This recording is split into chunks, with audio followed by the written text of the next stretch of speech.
that I see thus far are four manifestations. The first is two of them are bacterial-like forms. I always use the word bacterial-like because of earlier things I've spoken about. And two bacterial-like, one filament form, and then the presence of the erythrocytic structures within the filaments at a final stage. So four primary manifestations that take place. With respect to the filament stage, which is what you're looking at here, there are three substages of that filament growth. The first is a white growth, like you're seeing on the edge. This is what comes first. Then it will turn to a green color, which is what you're seeing in the majority of the photograph you're looking at. And then eventually it will turn dark black. And that stage, the total stage of growth varies according to temperature. Looks like a big factor here. But to get to that black stage, you're commonly dealing with a couple of months or so. The white stage, you're dealing with usually just a few days. And the green stage would be lasting commonly for several weeks in between.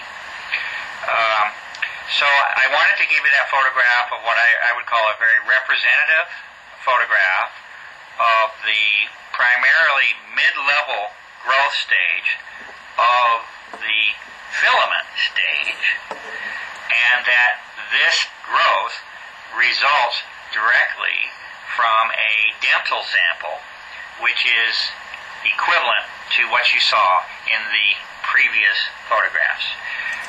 Remember also that we're dealing with an alcohol environment. This is red wine. We're dealing with an alcohol environment here. So we have some, to me, what I would regard as very unusual conditions of growth. You don't want things growing in wine.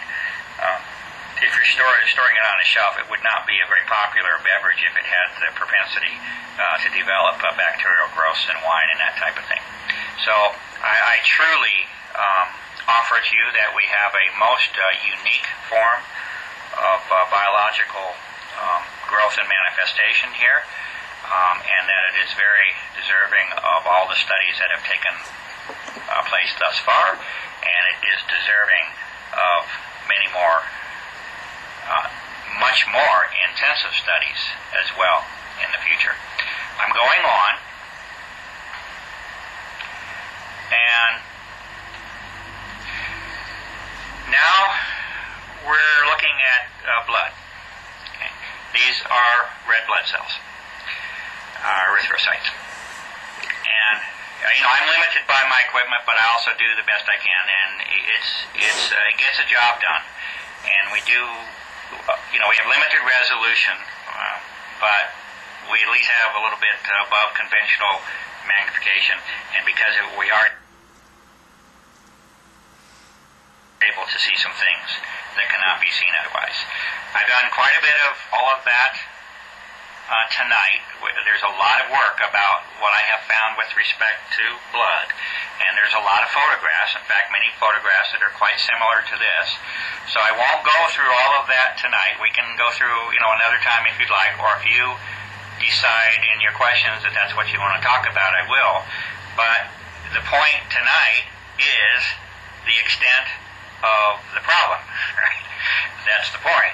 And the question is, where did these photographs come from?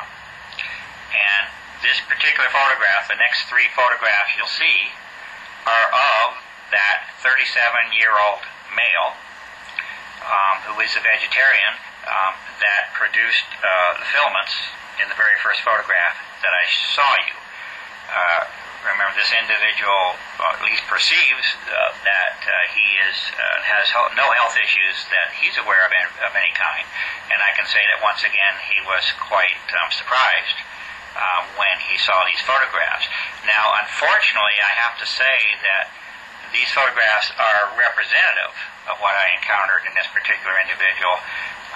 They are not atypical or the minority. They are representative of the blood condition of this particular individual.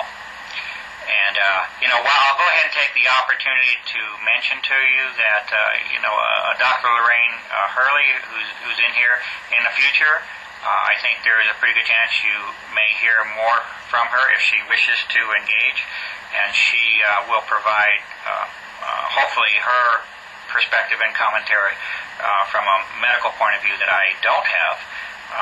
I do the best I can, but over time we hope to have some involvement from those that can offer us some additional guidance beyond what I'm able to do. But nevertheless, this was the typical blood condition of that individual, and we could go into detail about how I have described. There's a paper on the site called A Mechanism of Blood Damage. Okay, that's the title of the paper, A Mechanism of Blood Damage. And if you want the prelude to this photograph that sort of describes the background of what's being seen, the interpretations that I'm able to make, that's the paper that I would refer you to, and then come back later on over the next couple weeks or so as I get these photographs up, and you can look at them again. But the point here tonight is that the 37-year-old male who has no external, by the way, neither one of these individuals manifest any external symptoms that people associate, quote, with the conditions, unquote. And again, my point is that internal to the body is where we should be focusing. At this point, the skin is an excretory organ, and is, to me, sort of the last stage of something that requires much more internal investigation. The three criteria that I would offer to the medical community right now are three things that I would offer to the medical community to be looking at as a focal point for the existence of this condition. Would be the physical presence of the filaments internal to the body, most easily produced through this wind method at this time. The second would be the condition of the blood, and the direct correspondence and overlap you will see and find between certain structures that exist within that filament. This is a key statement that I'm making here. A direct correspondence between certain identifiable structures within those filaments. Remember they came from the internal to the body, and the existence of those same structures, to the best that I can identify, within the blood.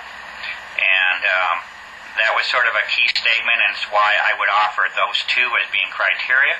And a third, there may be more, but a third would be the acid and alkaline state of the body. I would want to be looking at that information in conjunction with the two previous things that I've mentioned. And those are what I would offer as the criteria to begin the research for either the existence or non-existence of the condition. And personally, I see the skin manifestation as simply an external excretory act. Okay, so the second one is same individual. Let me go. Yeah, one. Second one, same. I have three photographs of him. These are typical of the blood. And this is the third one of that individual. Okay.